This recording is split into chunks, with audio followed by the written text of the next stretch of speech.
C'est en fait un thème que j'aime particulièrement parce que qui ne vit pas de difficultés ou ne vit pas de problèmes, je pense que tous c'est un problème, c'est quelque chose de partagé par le commun des mortels, comme on dit. Donc c'est intéressant d'aborder selon l'aspect philosophique. Et justement, qu'est-ce que ça veut dire les problèmes en philosophie?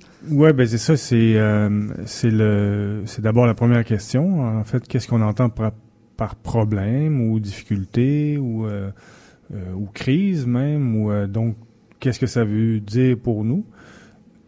Comme philosophe, ben, on essaie de comprendre les lois de la vie, on comprend la nature, comment on fonctionne, comment l'humain fonctionne.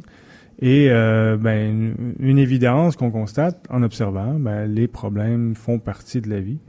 Donc, qu'est-ce que ça veut dire? Donc, c'est ce qu'on va essayer d'éclaircir un petit peu, là. Et pourquoi la philosophie s'intéresse-t-elle aux problèmes, alors? Ben, c'est justement parce que il semble y avoir quelque chose qui se dégage derrière ça, c'est-à-dire un principe universel, si on peut dire, si on peut l'appeler comme ça, c'est-à-dire qui est partagé par tous. Et, ben, il y a peut-être comment je dirais, les anciennes traditions nous parlent de différentes façons de voir les choses. Et il y a peut-être notre façon de voir les choses aujourd'hui, justement, on peut appeler un problème est-ce que ça en est réellement un ou c'est quelque chose qui se passe dans notre vie qui ne se passe pas comme on voudrait qu'il se passe, en fait. Donc, c'est comme un inattendu ou quelque chose, c'est ça qui n'était pas prévu. Et est-ce que les problèmes font forcément partie de la vie ou est-ce qu'on peut vivre sans aussi? Ben, je pense qu'on aimerait vivre sans problème. En tout cas, pour la plupart, on aimerait bien que les choses se déroulent tranquillement et un peu selon ce qu'on aimerait, selon ce qu'on voudrait. Mais la réalité est autre. Il y a des problèmes, il y en a de toutes sortes. Il y a des problèmes financiers, il y a des problèmes dans nos relations, il y a des problèmes de travail, il y a des problèmes même de santé. Donc, il y a différents types d'événements, appelons-le comme ça, qui se passent dans notre vie, qui vont nous mettre au défi, si on peut le voir comme ça. Qui dit problème dit solution, dit l'adage, mais parfois ce n'est pas tout le temps vrai. Comment on fait quand il n'y a pas de solution? Ouais, ben c'est ça. Est-ce qu'il y a jamais de solution? C'est une bonne question, en fait. Donc, pour résoudre, ben d'abord, faut voir est-ce qu'il y a réellement un problème, est-ce qu'il y a une difficulté, est-ce qu'il y a quelque chose que l'on rencontre qui nous met face à nous-mêmes. Et peut-être si on ne voit pas de solution, ben il y a peut-être un changement de perspective, essayer d'élever un peu notre conscience pour voir les choses d'un autre angle, d'un autre point de vue, pour voir ben est-ce que j'ai fait toutes les angles possibles à la situation. Ben, ce qui demande avant, mais c'est ça un peu le travail philosophique, d'investigation, c'est-à-dire est-ce que je peux voir comment je change de perspective, justement. Et comment je fais pour voir ce que je rencontre d'une autre façon alors que je suis pris dans le problème. Des fois, c'est difficile, on est dedans, on est émotionnellement affecté, on est dans le tourbillon, mais là, si on va dire à quelqu'un qui vit ça, ben un problème, ben essaie de voir autrement, essaie de trouver une solution, ben ça va pas l'aider nécessairement. Donc, comment arriver à élever cette conscience, c'est-à-dire de voir les choses d'un autre point de vue, de se calmer, de se tranquilliser. Donc, c'est un peu tout ça le travail philosophique, en fait. En effet, la philosophie existe, fort heureusement. Quels outils peut-elle nous apporter pour résoudre ces problèmes? Ben, c'est ça. Il y a nous avons tous un pouvoir, en guillemets, qu'on a tous accès, qui est plus simple qu'on le pense. En fait, c'est celui de la concentration. Qu'est-ce que ça veut dire, la concentration? En fait, le contraire serait la distraction. C'est-à-dire, la distraction, ça peut être d'être pris dans le problème. C'est-à-dire qu'on est distrait de notre vie, de notre vécu, par le problème. Ou on peut aussi se distraire on ne veut pas voir le problème, on va se distraire par autre chose. Donc, se concentrer, ça le dit, c'est d'arriver au centre, d'être avec le centre de soi-même. Mais c'est aussi être au plus élevé de soi-même. Comment on le sait si on est plus élevé? Ben, on est tranquille, on est calme, on voit les choses d'un angle différent. Et je pense que ça nous est tous arrivé à un moment donné. On vit quelque chose de difficile, mais on fait quelque chose, on change les idées, on revient, puis finalement on voit, ben, finalement, c'était pas si pire que ça, le problème. Pourquoi? Parce qu'on a retrouvé un peu de centre, un peu de calme. Donc, il y a des pratiques pour arriver à trouver ce centre-là. Et ça répond un peu à la question précédente où si on ne voit pas de solution au problème, peut-être qu'on n'est pas 100% au centre. Donc, ça va nous demander de chercher comment je retrouve ce centre, là où je me sens tranquille, calme, là où je peux faire face, aborder les difficultés d'un autre point de vue. Donc, c'est un outil qui se développe en philosophie pratique, c'est-à-dire d'arriver à trouver pour soi, comment nous-mêmes, par rapport à nous-mêmes, on retrouve ce calme. Certains, ça peut être, je sais pas, se faire une pratique de concentration. Il y en a différentes sortes. Il y en a qui c'est écouter une musique qui nous élève, lire un livre, voir un film qui nous amène à une tranquillité ou avoir une espèce d'esprit élevé, enthousiaste par rapport aux choses. Et puis parfois les problèmes existent, mais on ne les voit pas. Comment ça se fait? Ben c'est justement, des fois, il peut y avoir différentes raisons. Certaines, c'est que des fois, on ne voit simplement pas le problème. Il y a quelque chose qui nous dérange et tout ça, mais on sait pas trop, on n'est pas content, on n'est pas heureux, mais on sait pas vraiment ce que c'est. D'autres fois, on ne veut pas voir le problème parce qu'on sait pas le résoudre non plus. On voit qu'il y a une difficulté, par exemple, avec un collègue, dans la relation, un problème qu'on veut pas aborder, avec la famille, avec même financier. Donc, on sait que c'est là, inconsciemment même, des fois, on le sait. Et des fois, on va venir pour l'aborder et mais on passe à autre chose. Il y a d'autres choses à faire. Et des fois, ça peut être même juste faire la vaisselle. On veut pas faire face à la vaisselle à la maison, le ménage, mais on passe à côté et on va créer un plus gros problème.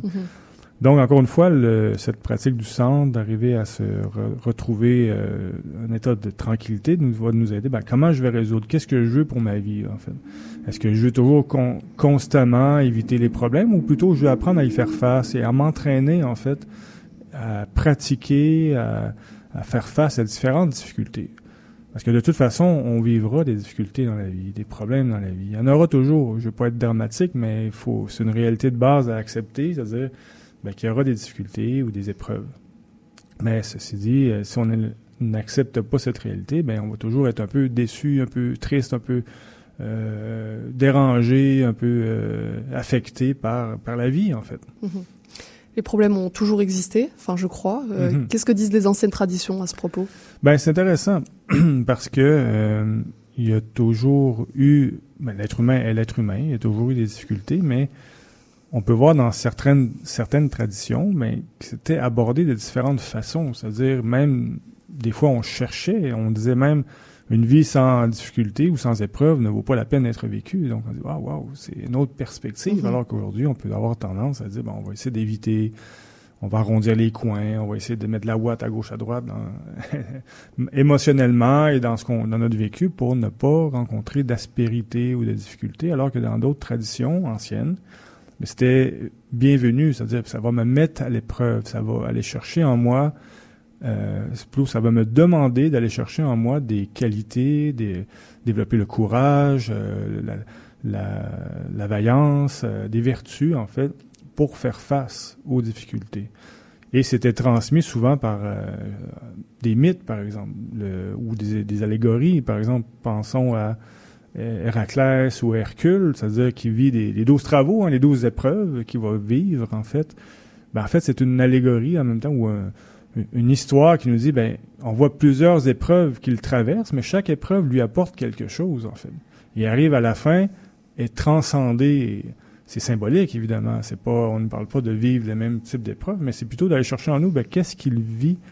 Je prends un exemple, je n'ai plus en tête les noms, mais je pense qu'il se bat à un moment donné contre le lion, et puis le lion d'Énémée, je pense, et puis va le confronter, faire face, jusqu'à temps qu'il arrive à le vaincre.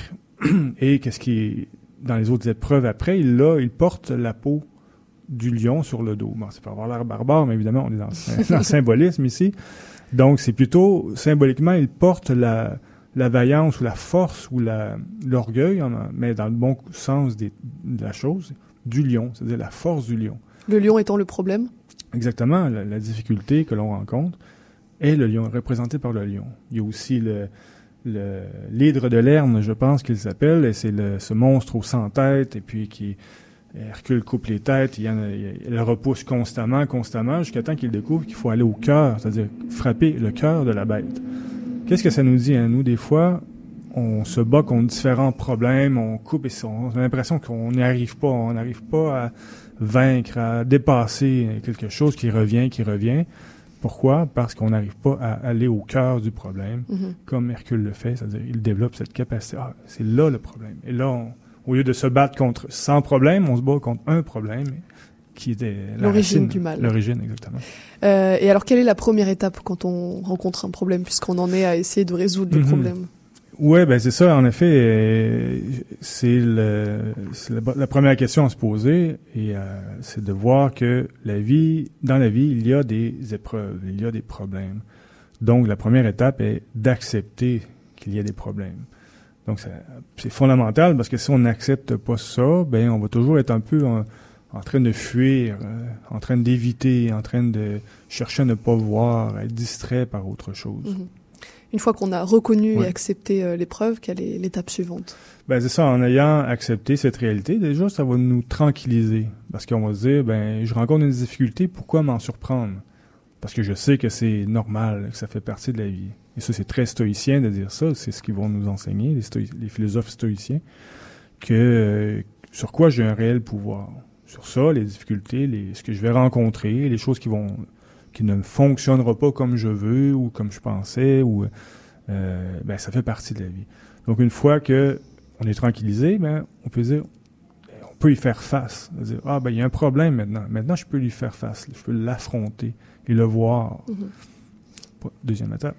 Et au final, faire face à des épreuves, trouver des solutions, c'est la vie. Donc il faut apprendre à faire face, et puis aussi l'intégrer au fait que c'est normal, c'est la routine. Exactement. Non, ça va comme on peut le prendre comme au jour le jour, c'est-à-dire on va rencontrer toujours des petites difficultés, et ça nous amène à développer encore une fois des qualités, des vertus qui vont nous être utiles pour les prochaines épreuves. Parce que si on n'accepte pas, on n'y fait pas face, mais on revit toujours la même chose. Et quoi, la vie va toujours être un peu pareille. Donc on va chercher à l'extérieur à vivre des différentes expériences qui vont nous emmener quelque chose, mais de vivre la vie en relevant des défis, en faisant face aux épreuves, va nous transformer un petit peu si on le prend du bon côté. Et il faut aussi se questionner, comment je veux résoudre les problèmes. Est-ce que je veux les résoudre pour le bien, le bon, le juste, comme disait Platon, pour l'humanité, en fait, pour m'améliorer comme être humain? Ben là, c'est sûr que je vais toujours avoir une source quotidienne d'apprentissage et de retirer l'essence de la vie qui va m'emmener toujours un peu plus à l'intérieur de moi-même, un peu plus fort, un peu plus courageux, un peu plus vertueux, un peu plus en fait, ce qui va m'amener à être plus utile aussi autour de moi, parce que développer ces qualités me tranquillise et me rend confiant envers moi, que je vais rencontrer des solutions, que je vais pouvoir aussi aider les autres autour de moi. Je vais pouvoir être un pilier un peu de stabilité dans la vie. Et on a besoin, je pense, à notre époque, autant qu'à d'autres époques, mais on a toujours besoin de gens qui sont capables d'avoir une autre perspective qui nous aide à rencontrer et à résoudre nos épreuves, en fait. Et alors, est-ce qu'il y a une pratique quotidienne qu'on peut appliquer pour faire face à tous ces problèmes qui nous entourent? Ben, c'est ça, il faut s'entraîner dans les petites choses, parce qu'il y a des petites épreuves, mais il y a des grandes épreuves dans la vie.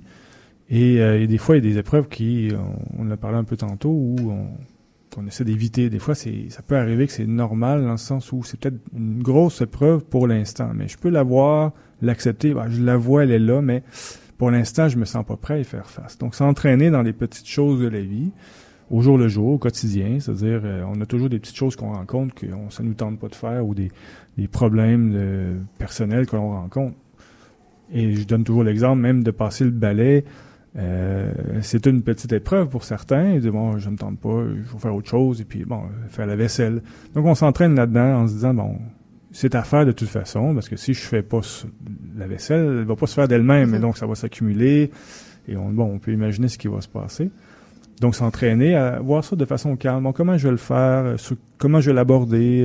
Est-ce que je peux faire de façon plus joyeuse, ou je peux même écouter de la musique, écouter la radio, écouter quelque chose qui, en même temps, me permette à la fois de faire quelque chose qui me tente moins, mais en même temps, j'apprends quelque chose en même temps. Donc, trouver des façons de résoudre intelligentes sans éviter la chose, mais extraire un apprentissage de ce que j'ai à faire.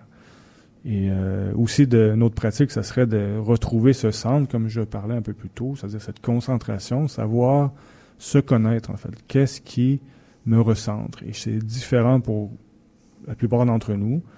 Quelque chose qui est bien pour une autre personne, pour moi, non. Donc, trouver un peu mon temple intérieur, c'est-à-dire là où je peux être plus calme, plus tranquille. Donc, trouver comment je vais y arriver. Ne pas me laisser aller dans dans le chaos parfois émotionnel et essayer de trouver une façon de sortir de ça, parce que ça va tous nous arriver, ça nous arrive tous. Mais d'arriver, OK, je me calme, je vais respirer, méditation, concentration, peu importe, mais retrouver un centre pour refaire face à la vie. Et la vie comme ça devient une aventure, parce qu'elle va toujours être pleine de surprises et pleine de défis à notre intelligence, en fait, et à notre créativité de résoudre des problèmes. Et on devient tranquille avec ça. Merci beaucoup, Michel, pour cette réflexion philosophique. Moralité, n'oubliez pas de faire votre vaisselle. Très important. Oui, exactement. Merci beaucoup. Et puis, on te retrouve dans des chroniques cet été également avec le nouvel animateur qui prendra place. Oui, au plaisir. Merci beaucoup. Merci beaucoup. On continue sur CIBL avec la clôture de l'émission et le programme de demain.